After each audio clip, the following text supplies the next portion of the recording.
और खुद को एक नायक के रूप में प्रस्तुत करता।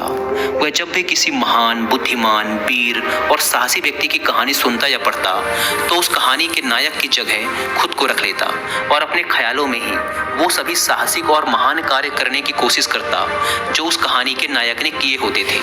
वह अक्सर अपने ख्यालों में सोचता कि एक दिन वह बहुत ही सफल इंसान बनेगा, जिसके पास बहुत सारा पैसा होगा, समाज में खूब इज्जत और मान सम्मान होगा। वह एक बहुत ही सुंदर और सुशील लड़की से शादी करेगा और खुशी खुशी अपना जीवन व्यतीत करेगा। वह कई वर्षों से ऐसा ही सोचता आ रहा था। उसे लगता था कि उसका जीवन एकदम से बदल जाएगा, वह एकदम से सफल बन जाएगा। लेकिन उसके साथ आज तक ऐसा कुछ भी चमत्कार नहीं हुआ था, बल्कि समय बीतने के साथ उसकी हालत और भी खराब होती जा रही थी।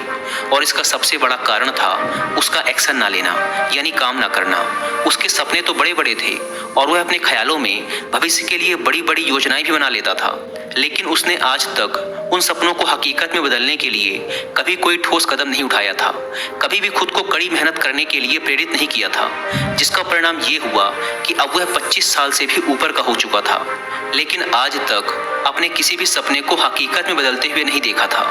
इसीलिए अब उस व्यक्ति को भी यह बात समझ आने लगी थी कि वह अपने मन के बनाए हुए ख्यालों के जाल में फंस चुका है, जिससे वह केवल अपने ख्यालों में ही अपने सपनों की चीजों के बारे में सोचकर खुश होता रहता है और कभी भी वास्तविक दुनिया में उन सपनों को पूरा करने के लिए कोई प्रयास नहीं करता।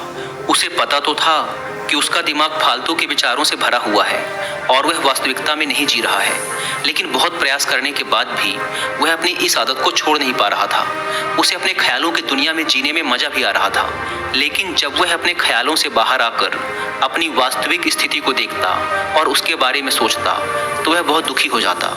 अब धीरे धीरे उसकी यह आदत उसके तनाव और उदासी का कारण बन चुकी थी। अब वह अपने दोस्तों और घर वालों से ज़्यादा बात भी नहीं करता था, दिन भर गुमसुम और उदास सा रहने लगा था। एक दिन ऐसे ही उदास मन के